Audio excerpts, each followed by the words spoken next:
Imagina que você é autor de uma fanfic que ganhou proporções enormes no reino onde você mora, levando até mesmo você a ser preso por traição? O Borborne tá indo nesse momento importunar a nossa dupla icônica. A Angela fala toda animada que tá muito feliz por ver o seu irmão, mas na verdade ela tava feliz por finalmente ver outras roupas, além da que ela foi obrigada a vestir por dias. O guarda-costas sabe que roupas são importantes, mas ela diz que está contente por vê-lo também.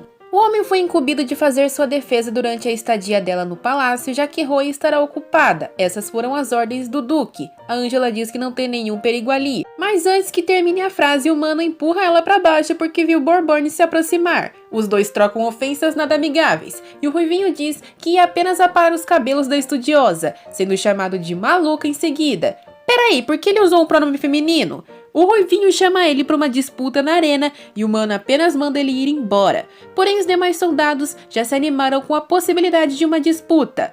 Bem nesse momento, o Frederic aparece montado e diz que estava curioso mesmo para saber quão habilidoso seria o guarda de Ray. Quer ver os dois batalhando. Já sabe, né? Se foi ordem da Alteza, o Borborne nunca vai contrariar. O Frederic fala que vai descansar com a estudiosa enquanto os dois disputam, mas a coitada da Angela só quer um segundo de paz para escrever. No campo de treinamento, vemos que o Ruivinho está muito empenhado para vencer, afinal seu crush está na plateia. O mano chama ela de novo de descuidada, afinal tá querendo lutar com uma única espada. Gente, é uma mulher? Eu fui enganada esse tempo todo? Borborne diz que as regras não mudaram e que não tem o costume de empunhar duas espadas. A disputa termina quando um deles for desarmado, ou se por acaso ela for forçada a sacar a segunda arma. Ao ver que o Frederic tá sorrindo, falando com a estudiosa, a guarda-costas quer fazer aquela luta durar o máximo possível. Mano, por outro lado, quer que tudo seja rápido. Quando os golpes começam, Angela fica chocada ao ver que as espadas são de verdade. E, inclusive, estão lutando como se realmente fossem acabar com suas vidas. Eles se odeiam tanto assim? O Frederic fala na cara dura, puxando o queixo da estudiosa, que ela deveria se focar nele no momento e não nos cavaleiros lutando. Afinal, o dispensou da última vez com o Duque.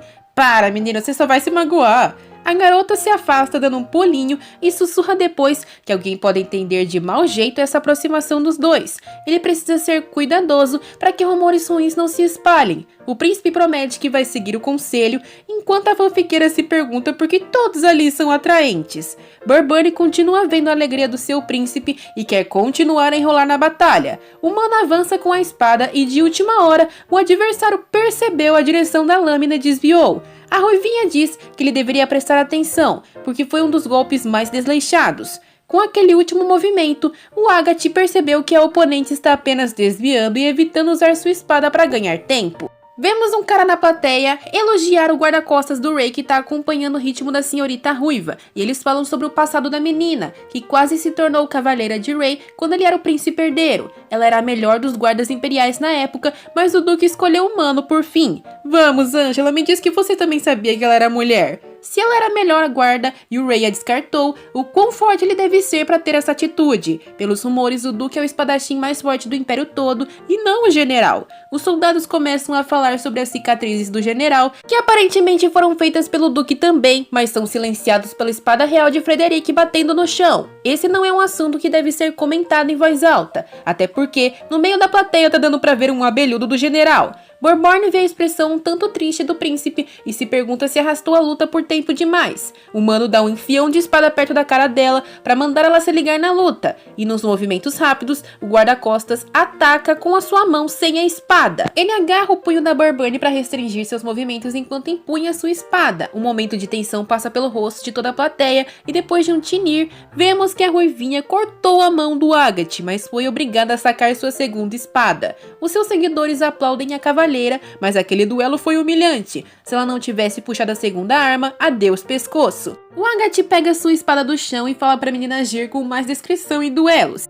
Já a Angela tá batendo palmas maravilhadas. Ela está dizendo que foi a melhor luta que já viu na vida. Mas o Agathe tem certeza que foi a única que ela viu na vida inteira. Ele aceita os elogios, enquanto Borbone simplesmente está feliz por ver seu príncipe sorrindo. Olhando aquela multidão aplaudindo, um homem barbudo que parece ser aquele mercador ladrão de antes fica surpreso. Afinal, a venda de O Príncipe das Rosas criou um clima de fanfiqueiros no reino que se aglomeram em todos os cantos. Ele estava comprando em uma barraquinha alguns livros, e no meio do monte tem um volume do Príncipe das Rosas 2. Mas como isso é possível se a Ângela não terminou de escrever?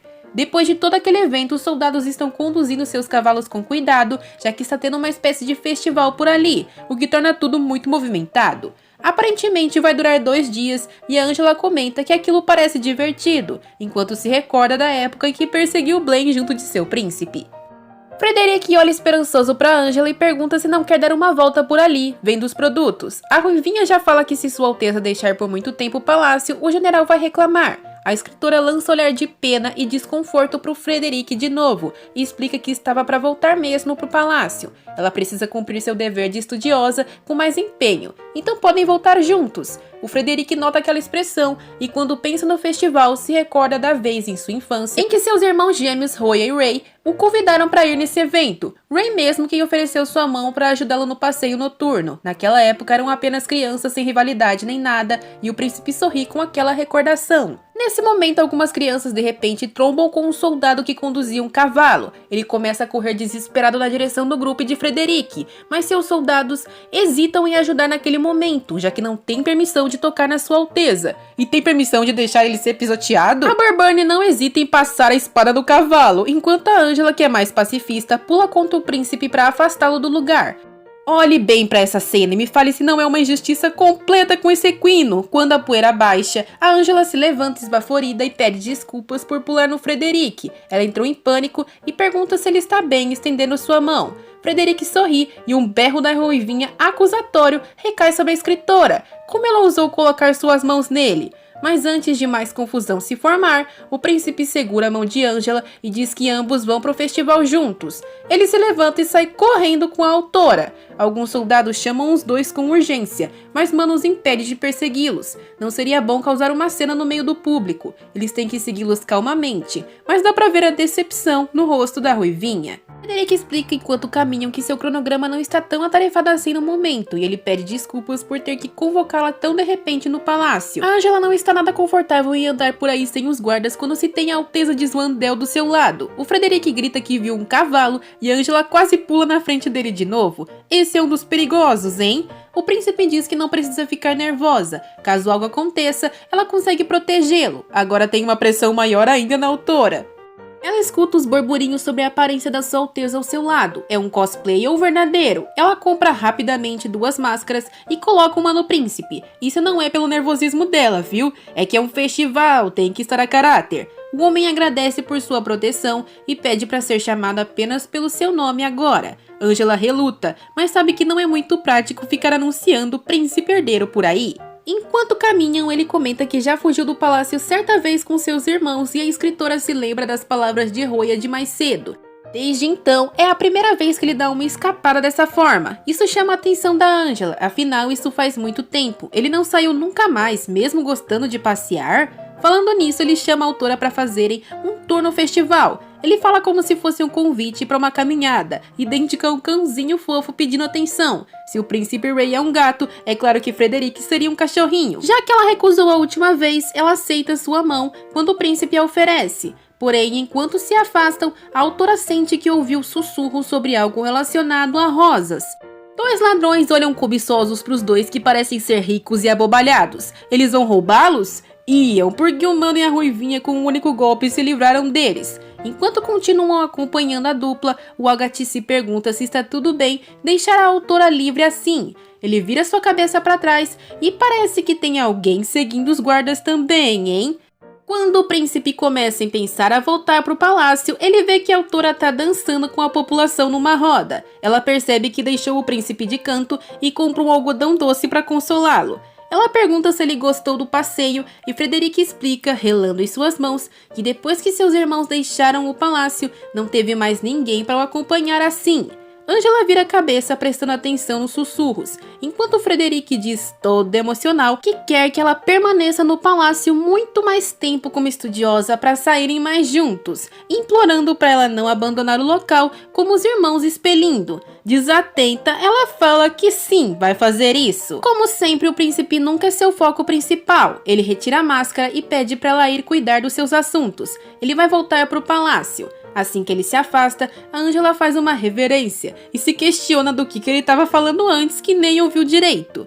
Deixando aquilo de lado, ela notou que no festival estavam falando do Príncipe das Rosas 2. Aquilo quer dizer que uma novela falsa apareceu. Ela não vai mais desperdiçar seu tempo e pensa em achar aquela pessoa agora. Enquanto abre caminho na multidão, ela pensa se seu príncipe já sabe desse evento. Os murmúrios das pessoas falam que a venda dos livros está a todo vapor por ali. E também no segundo livro, Ray é retratado como alguém odioso e desprezível. Lá ele via todos os nobres como seres manipuláveis, e dizem que o autor deve estar emocionado fazendo a obra e ganhando tanto dinheiro. Ou talvez a realeza seja realmente assim. Como eles se atrevem a publicar um livro tão audacioso assim no meio da capital? Como aquele festival de rua animado se transformou nisso é um mistério para Angela. Aqueles problemas e fofocas gerados pela novela falsa precisam ser parados.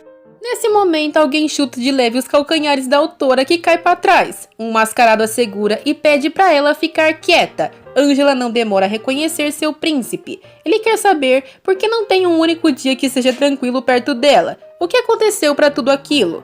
Angela não fala nada e apenas abraça o Ray na frente de todos. Enquanto as pessoas caminham em volta dos dois, Ray fica em silêncio. E quando ia retribuir o abraço, a garota se afasta pedindo desculpas e querendo saber o que ainda está fazendo ali, e dizendo que ele fica fofo ainda com uma máscara. A Angela chama para irem para um lugar sem pessoas. Precisam tratar de um assunto urgente. Enquanto ela sai, o príncipe fica com cara de tacho e o braço ainda estendido. Quando conversam, Angela entende que o seu príncipe ia resolver um assunto por ali. Ela achou que estava atrapalhando ele de novo e que ele ainda estava na cidade por sua causa. Enquanto estão pertinho assim, eles se lembram do último momento vergonhoso e fofo que compartilharam. Lembrem mesmo, hein? Ray explica que sua imagem e de sua família vai decair em breve se aquela novela não for logo desmentida. A Roya vai odiar ouvir aquilo, ainda mais sendo uma publicação não autorizada. Angela questiona ele. O príncipe está achando que ela escreveu aqueles absurdos? Isso é ofensivo. Ela nunca mancharia sua reputação. Ray dá uma risadinha e diz que mesmo que não tenha lido o livro fake, sabe que a autora nunca faria isso. Afinal, ela foi a que mais foi afetada com a notícia. Angela fica aliviada e admite que mesmo que tenha entrado em choque, Ray a ajudou a se acalmar. O Duque vê o algodão doce em sua mão e fala que parece com Frederic. Angela pode entender a semelhança, ambos são fofos. Ray acha um problema os dois estarem sempre juntos agora. Ela não pode se sentir confortável com ele como é com os outros, mas não é por causa da família Swandell, e sim porque é um príncipe herdeiro. A conversa do nada é interrompida por Blaine, que cai no meio da dupla, amarrado e amordaçado. O mano o pegou e dá saudações ao seu duque. Imaginava mesmo que ele teria vindo depois de saber das notícias. Ele demorou para pegar o Blaine agora, mas era uma questão de honra, já que o perdeu da última vez. Enquanto os homens conversam seriamente, a Angela está negociando desenhos com seu pequeno fornecedor. Ele fala que acha errado o fato da Angela usar seus desenhos sem autorização dele em Rosa 2. Ele sabe que ela é a escritora do primeiro, mas fica chocado ao saber que o segundo volume publicado está sendo falsificado. Pelo que Ray percebeu, ele não sai fofocando desses assuntos se não for do interesse do cartunista, mas eles não podem deixar ele ir, sabendo a identidade de Angela como autora.